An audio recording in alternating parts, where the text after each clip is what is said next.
കേരളത്തിൻ്റെ കഴിഞ്ഞ 10 വർഷമായുള്ള മാറ്റം എന്ന് പറയുന്നത് അഭൂതപൂർവമായിരുന്നു. വിദ്യാഭ്യാസ, സാംസ്കാരിക, ആരോഗ്യ മേഖലയിലെല്ലാം നടന്ന ഈ മാറ്റത്തെ പ്രത്യക്ഷമായോ പരോക്ഷമായോ അതിൻ്റെ ഭാഗമായവരുമായി നടത്തുന്ന ഒരു സംവാദ പരിപാടി കേരളപ്പച്ച ഇന്നു മുതൽ ആരംഭിക്കുകയാണ്.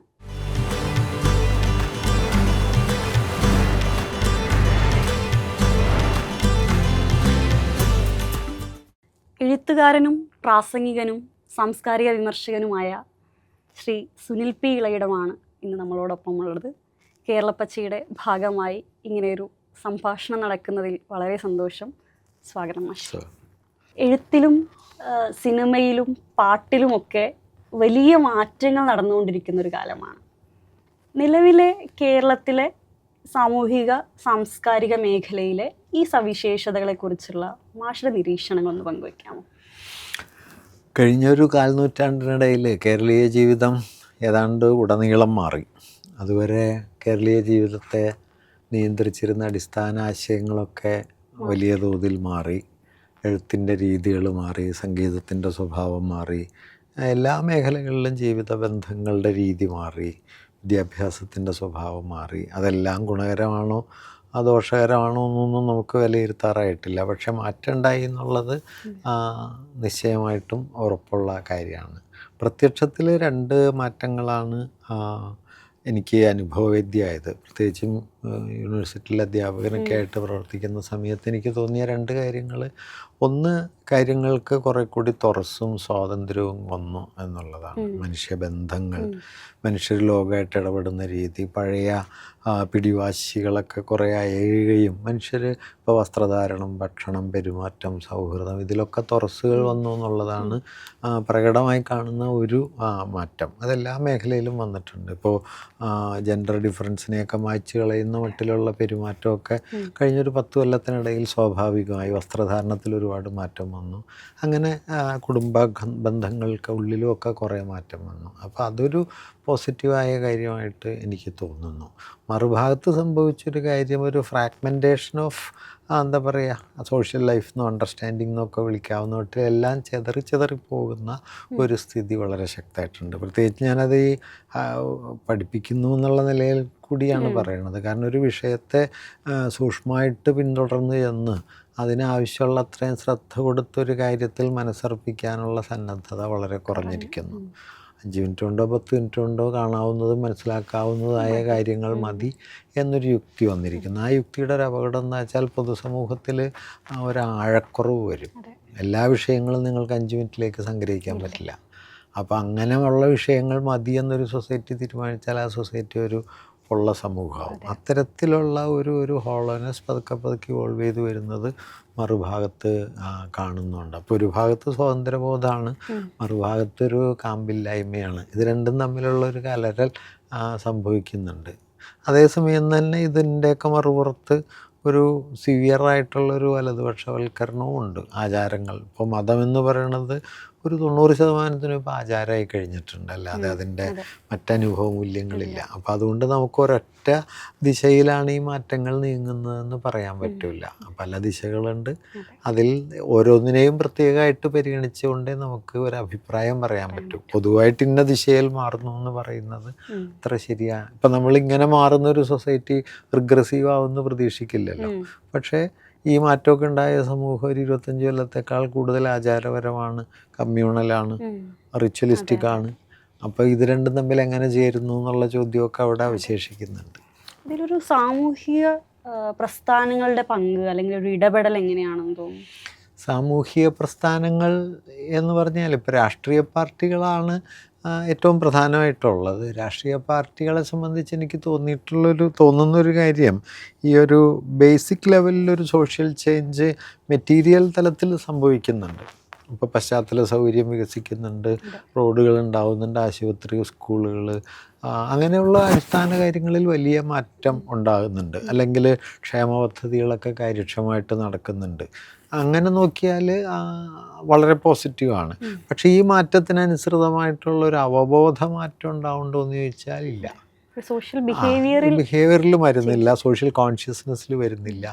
ഇപ്പം നമ്മളീ പറഞ്ഞ ഇത്രയും വികാസം നേടിയ ഒരു ഇത്രയും ഭൗതിക വളർച്ചയുള്ള ഒരു സമൂഹം ഏത് തരത്തിലുള്ള ജീവിതബോധം വെച്ച് പുലർത്തണം? ഇപ്പോൾ വളരെ സിമ്പിളായിട്ട് പറയാം.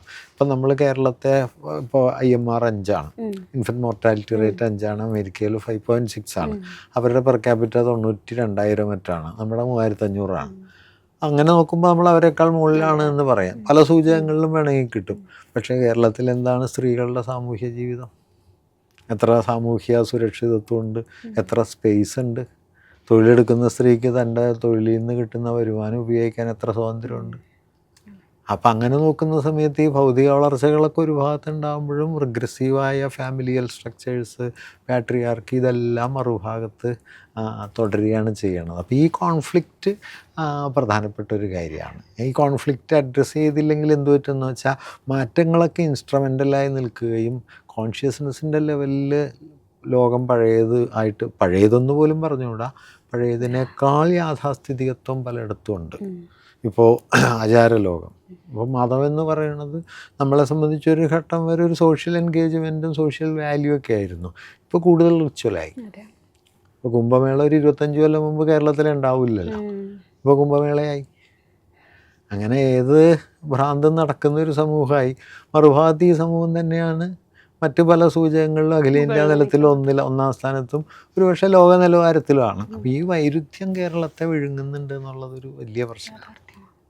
അതുപോലെ തന്നെ പ്രൊപ്പഗണ്ടകൾ നിറഞ്ഞ പല സിനിമകളും കേരള ഉറപ്പായിട്ടും അത്തരത്തിൽ കേരളത്തെ പരമാവധി താറടിച്ച് കാണിക്കാനുള്ള, കേരളത്തെ പറ്റി മറ്റ് ജനങ്ങൾക്ക് തെറ്റായ ധാരണകൾ കൊടുക്കുന്ന സിനിമകളും പാട്ടുകളും പുറത്ത് നമ്മളൊന്ന് പോയാൽ പോലും നമ്മുടെ അടുത്ത് ചോദിക്കുന്ന ചോദ്യങ്ങൾ ഇത് ബേസ് ചെയ്തിട്ടായിരിക്കും. അപ്പൊ അത്രത്തോളം നമ്മുടെ ജനങ്ങളെ തെറ്റിദ്ധരിപ്പിച്ചിട്ടുണ്ട്.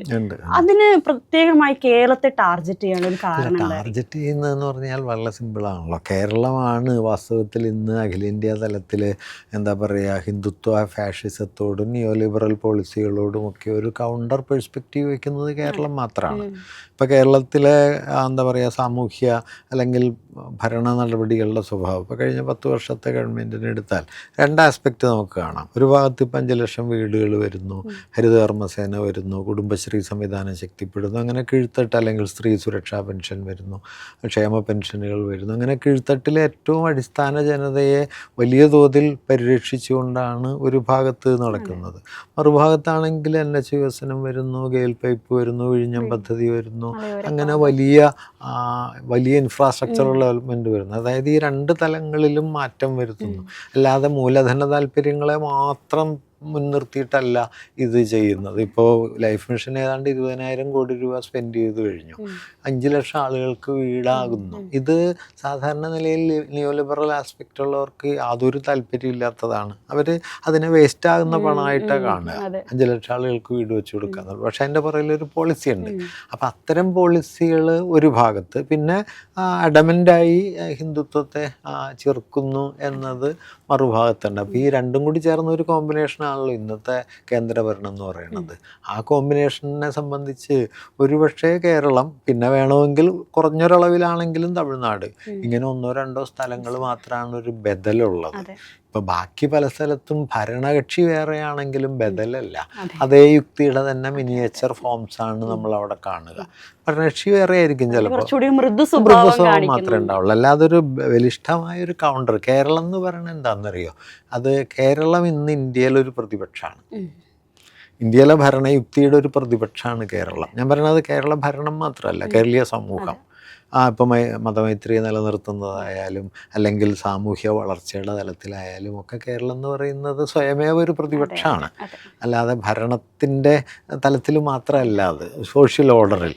ഇപ്പോൾ എന്താ പറയുക, കഴിഞ്ഞ ദിവസം ഒരു ഇത് കാണുകയുണ്ടായില്ല, ഒരു ബസ്സിന് തീ പിടിച്ചിട്ട് ഒരു വിത്തിൻ 5 മിനിറ്റ്സ് 10-15 പേര് ഫയർ എക്സ്റ്റിങ്വിഷറായി വന്ന് ആ പ്രശ്നം അവരുടെ വണ്ടിയിൽ എടുത്തിട്ട് വരുന്നു, കടയിൽ നിന്ന് എടുത്തിട്ട് വരുന്നു, 5 മിനിറ്റ് കൊണ്ട് ഈ സാധനം അവസാനിപ്പിക്കുന്നു. ഇപ്പൊ കേരളത്തിന് പുറത്തൊരു സ്ഥലത്താണെങ്കിൽ ഒരു ഫയർ എക്സ്റ്റിങ്വിഷർ എങ്ങനെയാണ് വർക്ക് ചെയ്യിക്കുകയെന്ന് ഉണ്ടാവണമെന്നില്ല. ഉണ്ടായാൽ തന്നെ ഇതുകൊണ്ട് എന്താ ചെയ്യേണ്ടതെന്ന് അറിയണ ആരും ഉണ്ടാവില്ല. വിത്തിൻ 3 or 4 മിനിറ്റ്സ് ആ പ്രോബ്ലം സെറ്റിൽ ചെയ്തു. ഇത് കേരളം നേടിയ ഒരു വലിയ ഒരു വളർച്ചയുടെ അടയാളമാണ്. അപ്പം അതൊന്നും വാസ്തവത്തിൽ ഈ ഹിന്ദുത്വ യുക്തിക്കോ നിയോ ലിബറൽ താല്പര്യങ്ങൾക്കോ നിരക്കുന്നതല്ല. അതുകൊണ്ട് അവരിതിനെ താറടിക്കാനുള്ള ഒരു പിന്നെ അവരെന്ത് ശ്രമിച്ചിട്ടും ഫലിക്കുന്നുമില്ല. അതുകൊണ്ടല്ലോ ഇപ്പോൾ കഴിഞ്ഞ ലോക്സഭാ തെരഞ്ഞെടുപ്പിൽ BJPക്ക് 19% വോട്ടുണ്ട്. ഇവിടെ പഞ്ചായത്തിൽ ഇത് ആയപ്പോൾ അത് 15% കുറഞ്ഞു, 14.6-7 മറ്റോ ആയിരിക്കുന്നു. ദാറ്റ് മീൻസ് അവരുടെ എല്ലാ ശ്രമങ്ങൾക്ക് ശേഷം അവർ വിജയിക്കുന്നൊന്നുമില്ല. അപ്പോൾ അതൊക്കെ ഉണ്ടാക്കുന്ന അലോസരങ്ങൾ. അല്ലാതെ ഇപ്പോൾ കേരള സ്റ്റോറിയിൽ പറയുന്ന എന്തെങ്കിലും കേരളത്തിൻ്റെ യാഥാർത്ഥ്യമാണ്. ഇപ്പം ഞാനീ പറഞ്ഞ പാട്രിയാർക്കിയുടെ ചില അംശങ്ങൾ ഇവിടെ ഉണ്ട്, കാസ്റ്റിസത്തിൻ്റെ ചില അണ്ടർ കറൻസ് ഉണ്ട്, ഇതെല്ലാം നമുക്ക് പറയാം. അല്ലാതെ വ്യൂ അഴിക്കാനായിട്ട് ആളുകളുടെ മുമ്പിൽ കുത്തിക്കയറ്റുന്നു എന്നൊക്കെ പറഞ്ഞാൽ ഇങ്ങനെയൊന്നുമില്ലല്ലോ, ഒന്നുമില്ല. അതെല്ലാം തീർത്തും അസംബന്ധമാണ്. ഇപ്പം ജാതി പോലും ഇന്നർ ലെവലിൽ വർക്ക് ചെയ്യുന്നു എന്നല്ലാതെ പ്രത്യക്ഷമായൊരു ജാതി മർദ്ദനം നമുക്ക് കേരളത്തിൽ നിന്ന് കാണില്ല. നോർത്ത് ഇന്ത്യ കാണുന്ന ഈവൻ തമിഴ്നാട്ടിലുള്ളത് പോലും. അപ്പം ആളുകൾക്ക് വഴി നടക്കാൻ പറ്റാതെ മതിൽ കെട്ടിത്തിരിക്കുന്നത് ഇപ്പോഴും അവിടെ ഉണ്ട്. കേരളത്തിൽ ഇപ്പോൾ നിങ്ങൾക്ക് അങ്ങനെ ഒന്നും ആലോചിക്കാൻ പറ്റില്ലല്ലോ. ഏതെങ്കിലും ഒരു വഴി ജാതിയുടെ പേരിൽ കെട്ടിത്തിരിക്കുക എന്നുള്ളത് കേരളത്തിൽ ഒരാളെ ആലോചിക്കുക പോലും ഇല്ല, ചെയ്യില്ല എന്നല്ല, ആലോചിക്കാൻ പോലും പറ്റില്ല. അപ്പം ഇത് തകർക്കുക എന്നുള്ളത് അവരുടെ ഒരു ലാർജർ അജണ്ടയാണ്. അത് കേരളത്തിലെ ആളുകൾ അങ്ങനെ വിശ്വസിക്കുന്നൊന്നുമില്ല. പക്ഷേ കേരളത്തിന് പുറത്തതിന് ഫലമുണ്ട്, ഇമ്പാക്റ്റ് ഉണ്ട്. ഇത് വസ്തുതയാണെന്ന് കരുതുന്നത് ധാരാളം പേർ കേരളത്തിന് പുറത്തുണ്ട്. കഴിഞ്ഞൊരു 10 വർഷത്തെ ഒരു മാറ്റം എടുത്താൽ ഒരു അഭൂതപൂർവമായിട്ടുള്ള മാറ്റമാണ് വിദ്യാഭ്യാസ മേഖലയിലായിക്കോട്ടെ ആരോഗ്യ മേഖലയിലായിക്കോട്ടെ ഒക്കെ ഉണ്ടായിട്ടുള്ളത്. ആ ഒരു മാറ്റത്തെ, ഒരു ഓൾറൗണ്ട് ആ ഒരു ഡെവലപ്മെൻറ്റിനെ, ഒരു ഗ്രോത്തിനെ എങ്ങനെ നോക്കിക്കാണും? ഞാനിപ്പോൾ കുറച്ചു മുമ്പ് പറഞ്ഞൊരു കാര്യം അതാണ്. കേരളത്തിൽ കഴിഞ്ഞ 10 വർഷം ഉണ്ടായ വളർച്ചയുടെ ഏറ്റവും പ്രധാനപ്പെട്ട ഒരു ആസ്പെക്റ്റായിട്ട് എനിക്ക് തോന്നുന്നത് അതിനൊരു ഹോളിസ്റ്റിക് വിഷൻ ഉണ്ട്, ഒരു സമഗ്ര സ്വഭാവമുണ്ട്. ഇപ്പോൾ സാധാരണ വികസനം എന്ന് പറയുമ്പോൾ ലിബറൽ സൂചികയിൽ മാത്രമാണ്. സൂചികയിൽ മാത്രം എന്ന് പറയുമ്പോൾ ഇപ്പോൾ പശ്ചാത്തല സൗകര്യ വികസനം എല്ലാവരും അതിനെ അപ്രീഷിയേറ്റ് ചെയ്യും. നല്ല റോഡുകളുണ്ടായി, അല്ലെങ്കിൽ പൈപ്പ് ലൈൻ വന്നു, വിഴിഞ്ഞം പദ്ധതി വന്നു. അതിൻ്റെ ഒരു ഇതെന്ന് പറഞ്ഞു കഴിഞ്ഞാൽ സ്വഭാവം എന്ന് പറഞ്ഞാൽ അതൊരു വൻകിട വികസനമാണ്. അതൊരു കോടിക്കണക്കിന് റുപ്യ, ആയിരക്കണക്കിന് കോടി റുപ്യ ചിലവാക്കിക്കൊണ്ട് ഓരോ പദ്ധതികൾ നടപ്പാക്കിയെടുക്കുകയാണ്. അത് അനിവാര്യവുമാണ്, ഒരു സമൂഹത്തിൻ്റെ വളർച്ചയിൽ അത് അനിവാര്യമാണ്. അതേസമയം കേരളത്തിലുണ്ടായൊരു മറുപുറം എന്താന്ന് പറഞ്ഞു കഴിഞ്ഞാൽ 62 ലക്ഷം പേർക്ക് ക്ഷേമ പെൻഷൻ ഉണ്ട്, 30 ലക്ഷത്തിലധികം സ്ത്രീകൾക്ക് സ്ത്രീ സുരക്ഷാ പെൻഷൻ ഉണ്ട്. ഇപ്പോൾ ഏതാണ്ട് 1 കോടി ആളുകൾ കേരളത്തിൽ പലതരത്തിലുള്ള ക്ഷേമ പെൻഷനുകൾ ലഭിക്കുന്നവരാണ്. ഒരു വീട്ടിൽ തന്നെ 2-3 പെൻഷനുകൾ കിട്ടാവുന്ന സ്ഥിതി പോലും ഇപ്പോൾ ഉണ്ട്. അപ്പം അത് ഒരു എന്താ പറയുക, ഈ വൻകിട വികസനത്തിൻ്റെ ഒരു വൻകിട യുക്തിക്ക് മറുപുറമാണ് അത്. 5 ലക്ഷം വീടുകൾ പൂർത്തിയായിരിക്കുന്നു, 20,000 കോടി രൂപയോളം സ്പെൻഡ് ചെയ്യപ്പെട്ടിരിക്കുന്നു എന്നത് എനിക്ക് തോന്നുന്നില്ല. എൻ്റെ അറിവിൽ ഞാൻ കുറച്ച് അന്വേഷിച്ച് നോക്കി, ലോകത്തെവിടെയെങ്കിലും അത്രയും ബൃഹത്തായൊരു സൗജന്യ ഭവന പദ്ധതി ഉണ്ടായിട്ടില്ല. ലോകത്തെവിടെ ഉണ്ടായിട്ടില്ല. 5000 വീടുണ്ടാവും, അല്ലെങ്കിൽ 50,000 വീടുണ്ടാവും. 5 ലക്ഷം വീടുകൾ എന്ന് പറയുന്നു. അല്ലെങ്കിൽ ഇപ്പോൾ കേരളത്തിൻ്റെ അതിദാരിദ്ര്യ നിർമ്മാർജ്ജനം 0.565% ആയിരുന്നല്ലോ നമ്മുടെ അതിദാരിദ്ര്യം. നാഷണൽ ആവറേജ് 11-12% ഉത്തർപ്രദേശിലൊക്കെ ആണെങ്കിൽ 30-35 ഒക്കെ ഉണ്ട്. സ്വാഭാവികമായിട്ട് വേണമെങ്കിൽ 5.5% നമുക്ക് നെഗ്ലക്റ്റ് ചെയ്യാവുന്നതേ ഉള്ളൂ. അതൊരു ഇല്ലാത്തൊരു കാര്യമാണ്.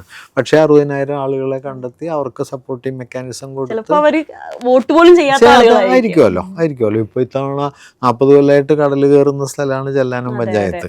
അത് ടെട്രോപാഡിട്ട് ആ പ്രശ്നം മുഴുവൻ പരിഹരിച്ചെങ്കിലും അവിടെ തോറ്റുകയാണ് ചെയ്തത്. അപ്പം ഞാൻ പറഞ്ഞെന്താണെന്ന് വെച്ച് കഴിഞ്ഞാൽ, അങ്ങനെ ഏറ്റവും അടിസ്ഥാന തലത്തിലുള്ള മനുഷ്യരുടെ ആവശ്യങ്ങളെ ഒരു ഭാഗത്തും ഏറ്റവും പ്രധാനപ്പെട്ട പശ്ചാത്തല സൗകര്യ വികാസം മറുഭാഗത്തും, ഇത് രണ്ടും ചേരുന്ന ഒരു വിഷയം. അതിൻ്റെ ഭാഗമായിട്ടാണ് ഇപ്പോൾ ആശുപത്രി നോക്കിയാൽ പ്രൈമറി ഹെൽത്ത് സെൻറ്റർ നന്നായിട്ടുണ്ട്, അല്ലെങ്കിൽ നമ്മുടെ താലൂക്ക് ആശുപത്രികൾ നന്നായിട്ടുണ്ട് എന്നുള്ളതുപോലെ ഇന്ത്യയിലെ ആദ്യത്തെ അവയവ മാറ്റവെക്കൽ ആശുപത്രി 600 കോടിക്ക് മുകളിലാണ് കേരളത്തിൽ വരുന്നത്. അത് ഇന്ത്യയിൽ ഒന്നേ ഉള്ളൂ, പിന്നെ ചൈനയിലേ ഉള്ളത്.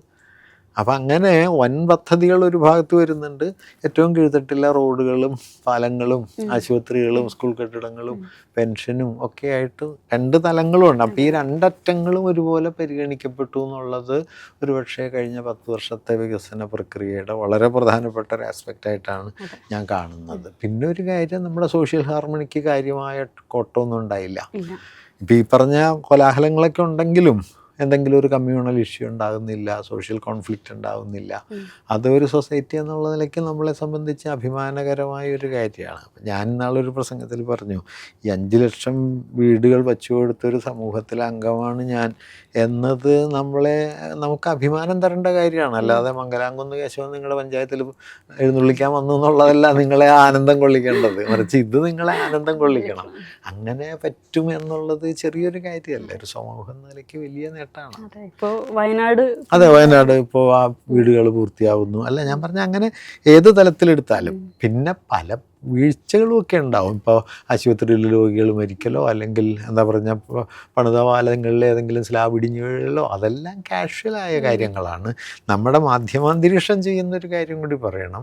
ഈ സാമൂഹ്യ വളർച്ചയുടെ പ്രതലങ്ങളെ മുഴുവൻ മറച്ചു വെച്ചിട്ട് വലതുപക്ഷത്തിന് വേണ്ടി മാത്രം പണിയെടുക്കുന്ന ഒരു നിലയിലേക്ക് മാധ്യമങ്ങൾ മാറി എന്നുള്ളതാണ് ഈ കഴിഞ്ഞ അത് ജനങ്ങളെ എത്രത്തോളം സ്വാധീനിച്ചിട്ടുണ്ടെന്ന് തോന്നുന്നു. സ്വാധീനിക്കുന്ന 100% എന്നൊന്നും പറയുന്നില്ല, ബട്ട് സ്വാധീനിക്കുന്നുണ്ട്. സ്വാധീനിക്കുന്നില്ല എന്ന് പറയാൻ പറ്റില്ല. മാധ്യമങ്ങളുടെ പ്രവർത്തനത്തിലുള്ളൊരു പ്രശ്നം എന്താണെന്നറിയോ? ഞാൻ വേറൊരു നിലയിൽ കൂടി പറയാം. അതായത് വലതുപക്ഷ അല്ലെങ്കിൽ വലതുപക്ഷ ആശയങ്ങളെ പ്രചരിപ്പിക്കുന്നു എന്നത് മാത്രമല്ല, മറിച്ച് നമ്മുടെ മൊത്തം വിചാര രീതിയെ തന്നെ വലതുപക്ഷവൽക്കരിക്കുന്നുണ്ട്. ഉദാഹരണത്തിന് നമ്മുടെ ടെലിവിഷൻ ചർച്ചകളൊക്കെ നോക്കിക്കഴിഞ്ഞാൽ അന്യോന്യമുള്ള ഈ തർക്കങ്ങളും ചീത്തവിളികളും എന്നല്ലാതെ നിങ്ങൾക്കൊരാശയത്തെയോ വസ്തുതയോ സൂക്ഷ്മമായിട്ട് മനസ്സിലാക്കാൻ പറ്റില്ല. നിങ്ങളിപ്പോഴും ഒരു അങ്ങനത്തെ മാധ്യമങ്ങളാണ് അതെ കാണുന്നുള്ളൂ. അതെ അതെ അതെ അതായത് നിങ്ങൾ 1 മണിക്കൂർ ഒരു ചർച്ച കേട്ടിട്ട് നിങ്ങൾക്ക് എന്ത് പുതിയ ധാരണ ഉണ്ടായെന്ന് ചോദിച്ചാൽ ഒന്നുമില്ല. അയ കണ്ടത് അന്ന് ആരാണ് കൂടുതൽ ചീത്ത പറഞ്ഞത്, കൂടുതൽ ഒച്ച ഉണ്ടാക്കിയത്, 5 ഡയലോഗ് പറഞ്ഞ ആരാണ് എന്നതിലാണ് അത് ഇവാലുവേറ്റ് ചെയ്യപ്പെടുന്നത്. അല്ലാതെ ഞാനപ്പോൾ എന്നെ പണ്ട് വളരെ മുമ്പൊക്കെ ഞാൻ ചിലപ്പോൾ ചർച്ചയ്ക്ക് പോകുമായിരുന്നു. വളരെ 10 വർഷമൊക്കെ മുമ്പ്. ഞാൻ 5-8 വർഷമായിട്ട് പോകുന്നേ ഇല്ല. അപ്പം എന്നെ ഇന്നാളൊരാൾ ഒരു ചർച്ചയ്ക്ക് വിളിച്ചു. അപ്പം ഞാൻ പറഞ്ഞു ഞാനില്ല എന്ന് പറഞ്ഞു. അപ്പോൾ എന്താണെന്ന് ചോദിച്ചു എൻ്റെ അടുത്ത്. അപ്പം ഞാൻ പറഞ്ഞു, നിങ്ങളെപ്പോഴെങ്കിലും സൗകര്യപ്പെടുമ്പോൾ BBC-യുടെ മറ്റൊരു ചർച്ച കാണും. അറിയാവുന്ന വിഷയധാരണയുള്ള 4-5 പേര് വന്നിരിക്കുന്നു, അവരതിൻ്റെ വിശദാംശങ്ങൾ പറയുന്നു, ഓപ്പൺ എൻഡഡ് ആയിട്ട് ആ വിഷയം 1 മണിക്കൂർ നിങ്ങൾ കേട്ട് കഴിയുമ്പോൾ നിങ്ങൾക്ക് ധാരാളം പുതിയ തെളിച്ചം കിട്ടും. ഇതുള്ള വെളിച്ചം കൂടി അവസാനിച്ചു പോകുന്നല്ലാതെ ഒന്നും കിട്ടില്ല. അല്ല, നമ്മൾ കുറെ കൂടി വിദ്വേഷത്തിലേക്കും ആരോടുള്ള പകയിലേക്കും ഒക്കെ എത്തിച്ചേരുന്നു എന്നുള്ളത്. ഇപ്പം ഞാൻ കരുതുന്നത് കേരളത്തിൽ സെൻസിബിളായ വലിയൊരു വിഭാഗം ആളുകൾ ഇപ്പോൾ ടെലിവിഷൻ കാണൽ നിർത്തിയിട്ടുണ്ട്. എനിക്ക് തന്നെ അറിയാവുന്ന, ഞാനിപ്പോൾ ഇത് കണ്ടിട്ട് എത്രയോ വർഷങ്ങളായി. എന്നെ പോലെ എത്രയോ പേര് നിർത്തിയിട്ടുണ്ട്. നമ്മളിപ്പോൾ സാമൂഹ്യ താല്പര്യം ഇല്ലാത്തവരല്ല. സാമൂഹ്യ കാര്യങ്ങളിൽ താല്പര്യമുണ്ട്, രാഷ്ട്രീയ ബന്ധങ്ങളുണ്ട്, പ്രവർത്തനമുണ്ട്. എന്നാൽ പോലും ഇത് നോക്കണം എന്ന് തോന്നുന്നില്ല. അപ്പം ഇതെന്താണെന്നറിയോ? ഇത് കാണുന്നൊരു സമൂഹത്തെ ഉണ്ടാക്കും. ഈ സമൂഹം എന്ന് പറയുന്നത് അവർ സ്വയം വിജ്ഞരാണ് എന്ന് ധരിക്കുകയും അവർക്ക് സോഷ്യൽ അണ്ടർസ്റ്റാൻഡിങ് ഉണ്ട് എന്ന് ധരിക്കുകയും അവരുടെ സോഷ്യൽ അണ്ടർസ്റ്റാൻഡിങ് വാസ്തവത്തിൽ തർക്കവിളിയും തർക്കങ്ങളും ഒക്കെ ആയിട്ട് മാറുകയും ചെയ്യും. ഫലത്തിൽ ഇതൊരു റൈറ്റ് ടേൺ ഉണ്ടാക്കും. ഞാൻ പറയുന്നത് റൈറ്റിസ്റ്റ് പൊളിറ്റിക്സ് തന്നെ വഴി റൈറ്റ് പൊളിറ്റിക്സിനെ സപ്പോർട്ട് ചെയ്യൽ മാത്രമല്ല, നിങ്ങളുടെ ചിന്തയെ തന്നെ, നമ്മുടെ ആലോചനയെ, സോഷ്യൽ ഡിസ്കോഴ്സിനെ മൊത്തം വലതുപക്ഷത്തേക്ക് തിരിച്ചുവിടാം. അതിനുള്ള ഏറ്റവും നല്ല ഉപാധിയായിട്ട് ഇപ്പോൾ ഈ മാധ്യമങ്ങൾ മാറിയിട്ടുണ്ട്. അപ്പോൾ അതുകൂടി നമ്മൾ അത് വേണ്ട അളവിൽ വാസ്തവത്തിൽ ഇന്നും ചലഞ്ച് ചെയ്യപ്പെട്ടിട്ടില്ല എന്നൊരു തോന്നല എനിക്കുള്ളത്. വാസ്തവത്തിൽ പറ്റൂല്ല എന്ന് പറഞ്ഞുകൂടാ, ഇത്തരത്തിലുള്ള ചർച്ച ബഹിഷ്കരിക്കുകയാണ് വേണ്ടതെന്നാണ് എൻ്റെ ഒരു അഭിപ്രായം. അത് ഫലിക്കുമെന്ന് എനിക്കറിഞ്ഞൂടാ. പക്ഷേ ഇത് എന്തായാലും ഇതിൽ പങ്കെടുക്കണോണ്ട് ഫലമൊന്നും ഇല്ല എന്നൊരു തോന്നൽ എനിക്കുണ്ട്. മറുഭാഗത്ത് ഫലിക്കുമെന്നറിയില്ല. പിന്നെ ഡെയിലി പൊളിറ്റിക്സിൻ്റെ പലതരം സമ്മർദ്ദങ്ങൾ ഉണ്ടാവുമല്ലോ, നമുക്കത് പൂർണ്ണമായിട്ട് ഒഴിവാക്കാനൊന്നും പറ്റില്ല. പക്ഷേ ഈ പ്രോബ്ലം അതുണ്ട്. അതായത് ഈ ചർച്ചയിൽ ആര് ജയിക്കുന്നു എന്നുള്ളത് വാസ്തവത്തിൽ ഇമ്മെറ്റീരിയലാണ്. ഈ ചർച്ച റൈറ്റിസ്റ്റ് ആണെന്നുള്ളതാണ് പ്രശ്നം എൻ്റെ അഭിപ്രായത്തിൽ. ആ ചർച്ചയുടെ ലോജിക്ക് ഫ്രെയിം തന്നെ റൈറ്റിസ്റ്റാണ്, ന്യൂട്രൽ അല്ല. അതുകൊണ്ട് നിങ്ങൾ ചർച്ചയിൽ ജയിച്ചാലും ആത്യന്തികമായിട്ട് ജയിക്കുന്നത് റൈറ്റിസ്റ്റ് യുക്തിയാണ്. അത് നമ്മൾ കാര്യഗൗരവത്തോടെ കാണണം. അത് മൊത്തം മാധ്യമാന്തരീക്ഷത്തിൽ ഇപ്പോൾ ഉണ്ട്, രീതിയായി മാറി. അതായത് എല്ലാറ്റിനെയും ഞാനും ചില സമയത്ത് പറയാറുണ്ട്. ഈ പണ്ട് ഹെവർമാസൊക്കെ പറയും ഈ അറിവിൻ്റെ 3 പ്രതലങ്ങൾ എന്ന് പറഞ്ഞിട്ട് പുള്ളി ഇൻഫർമേഷൻ, ഇൻ്റർപ്രിട്ടേഷൻ ആൻഡ് ക്രിട്ടീക്ക് എന്ന് പറയും. വിവരം, വ്യാഖ്യാനം, വിമർശം എന്ന് പറഞ്ഞ് ഈ 3 പ്രതലങ്ങളായിട്ട് ഇത് വന്നം എന്ന് പറയും. ഇപ്പോൾ വാസ്തവത്തിൽ നമ്മുടെ മാധ്യമങ്ങളിൽ നോക്കിയാൽ വിവരം കുറച്ചൊക്കെ വരും എല്ലാ ദിവസവും, വ്യാഖ്യാനവും വിമർശനവും ഒന്നുമില്ല. പിന്നെ ഉള്ളത് കുറേ വിവാദങ്ങളുണ്ടാവും, പിന്നെ കുറേ നേരം പോക്കുകളുണ്ടാവും. ഈ വാസ്തവത്തിൽ ഈ ടെലിവിഷൻ ചർച്ചകൾ തന്നെ ഒരർത്ഥത്തിൽ നേരം പോക്കല്ലേ. ഇപ്പം എൻ്റെ ഒരു സുഹൃത്ത് ചാനൽ ചർച്ചയെക്കുറിച്ച് പറഞ്ഞത് ഈ ആണുങ്ങളുടെ സീരിയലാണ്. പെണ്ണുങ്ങൾ സീരിയൽ കാണും, ആണുങ്ങൾ ചാനൽ ചർച്ച കാണും, രണ്ടും ഒന്ന് തന്നെയാന്നാ. അത് വാസ്തവത്തിൽ ശരിയാ, ഉണ്ടാക്കണ എഫക്റ്റ് ഒന്ന് തന്നെയാ. ആണുങ്ങളുടെ സീരിയലാണെന്നാണ് പറഞ്ഞത്. അപ്പം അത് നന്നായിട്ട് എനിക്ക് തോന്നി. ഞാൻ 2 സ്ഥലത്ത് പറഞ്ഞു, ഇതിങ്ങനെയൊക്കെ പറയുമ്പോൾ ചാനലുകാർക്ക് ഇഷ്ടാവില്ല, എന്നാലും ഇതിൽ അങ്ങനെ ഒരു വസ്തുതയുണ്ട്. ഞാൻ പറഞ്ഞ ഒരു തരത്തിലുള്ള പൊള്ളത്തരം അതിലുണ്ട്, ഭയങ്കരമായിട്ടുണ്ട്. പക്ഷേ ഇതിനൊക്കെയാണ് റേറ്റിംഗ് ഉള്ളതെന്ന് അവർ പറയുന്നു. അവരെ ഇപ്പോൾ പേഴ്സണലായിട്ട് കുറ്റപ്പെടുത്തിയിട്ട് കാര്യമില്ല, പക്ഷേ ഇതാണ് റേറ്റിംഗ് ഉള്ളത്.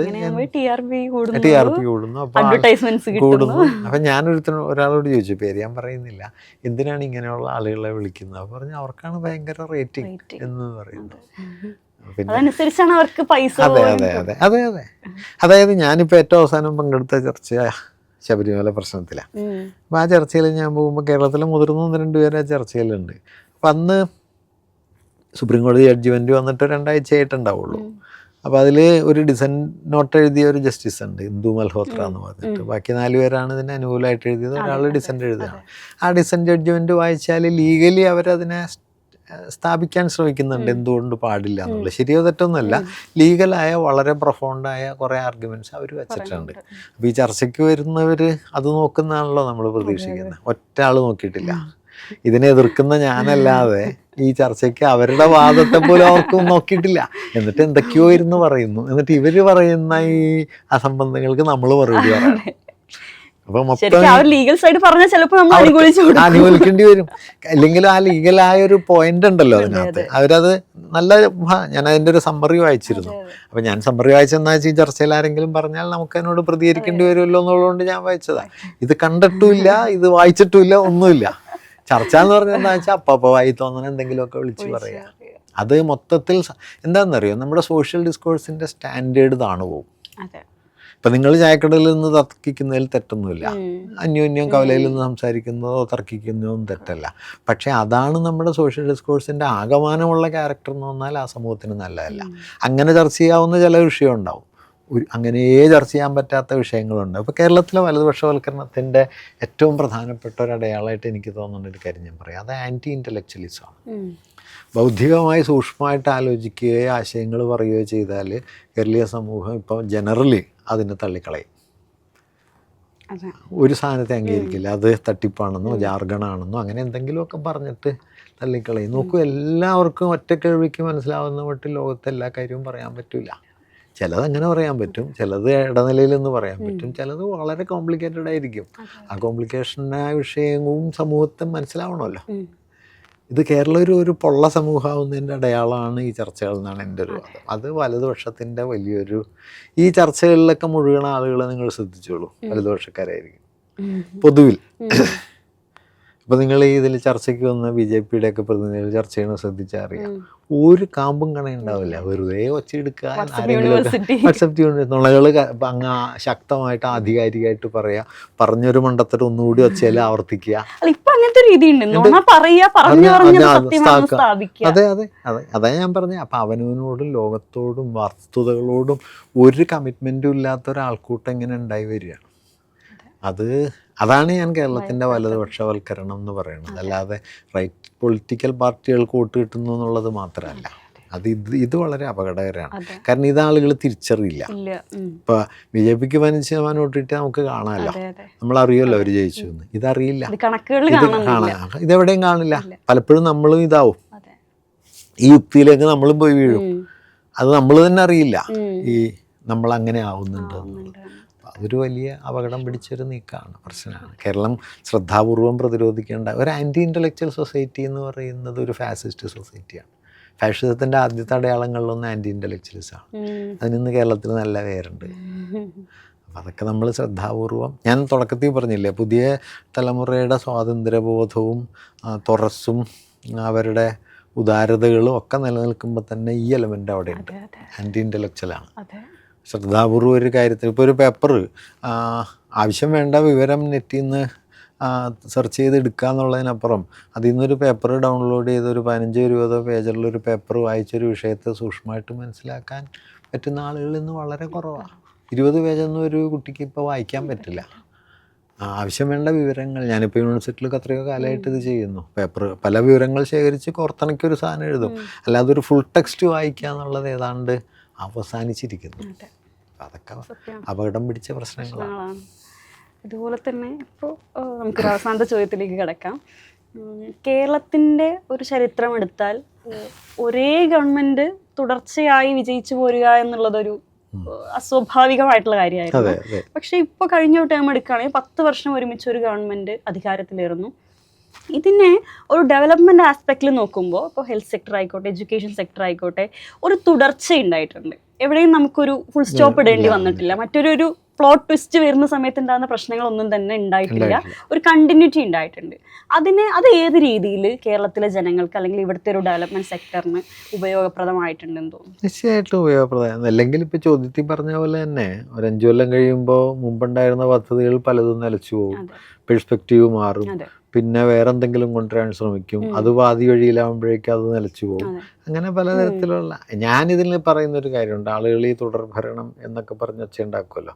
അപ്പം ഞാൻ പറയണ എൻ്റെ ഒരു വാദം എന്താ വെച്ചാൽ, ഒരു ട്രൂലി ലെഫ്റ്റായ ഒരു പൊസിഷൻ എന്താണെന്ന് വെച്ചാൽ, ഭരണവും ഒരു നിലയിലുള്ള സമരം തന്നെയാണ്.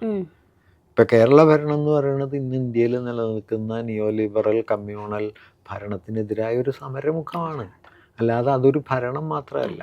ഇപ്പോൾ നമ്മുടെ ഇത്രയും സാമ്പത്തിക എന്താ പറയുക അടിച്ചമർത്തലുള്ളപ്പോൾ, ഇത്രയും കമ്മ്യൂണലൈസേഷൻ നടക്കുമ്പോൾ അതിനെ ചെറുക്കുന്നു എന്നുള്ളതൊരു സമരം കൂടിയാണ്. അല്ലാതെ ഇതൊരു ഭരണം മാത്രമല്ല. അപ്പോൾ ഈ ഭരണം മാത്രമാണെന്നുള്ളത് വാസ്തവത്തിൽ ഭരണത്തെക്കുറിച്ചുള്ളൊരു വലതുപക്ഷ ധാരണയും കൂടിയാണ്.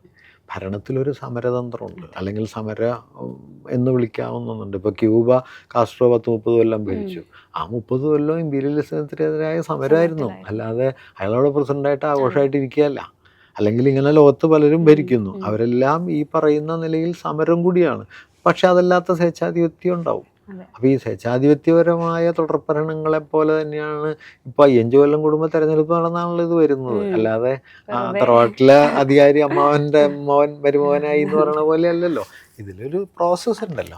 അതുകൊണ്ട് അത് പ്രധാനപ്പെട്ടതാണ്. കാരണം പ്രത്യേകിച്ചും കേരളത്തിൽ കഴിഞ്ഞ 10 വർഷത്തെ ഭരണത്തിൻ്റെ ഒരു സവിശേഷത ഞാൻ നേരത്തെ പറഞ്ഞ പോലെ, അടിസ്ഥാന ജനവിഭാഗങ്ങളെ പരിഗണിച്ചുകൊണ്ട് ഒരു ഭാഗത്ത്, പശ്ചാത്തല സൗകര്യ വികസനത്തിൽ ഊന്നിക്കൊണ്ട് മറുഭാഗത്ത്, ഇതോടൊപ്പം തന്നെ സോഷ്യൽ ഹാർമണിയും അതുപോലെ തന്നെ വർഗീയ വിരുദ്ധ നിലപാടും ഉറപ്പിച്ചെടുത്തുകൊണ്ട്, പിന്നെ ബഹുതല സ്പർശിയായ മനുഷ്യജീവിതത്തെ ആകമാനം പരിഗണിച്ചുകൊണ്ടുള്ള, എല്ലാം തീർന്നു എന്നൊന്നുമല്ല, ധാരാളം പോരായ്മകൾ നമുക്കിപ്പോഴും പറയാൻ പറ്റും, പരിഹരിക്കപ്പെടേണ്ട പ്രശ്നങ്ങളുണ്ടാവും. പക്ഷേ ഈ ഒരു പൊസിഷൻ ഉണ്ട് എന്നുള്ളത് വളരെ വളരെ പ്രധാനമാണ്. പ്രത്യേകിച്ച് ഇന്നത്തെ ഇന്ത്യൻ സാഹചര്യത്തിൽ മിക്കവാറും അവശേഷിക്കുന്ന ഒരേ ഒരു കൗണ്ടറാണ്.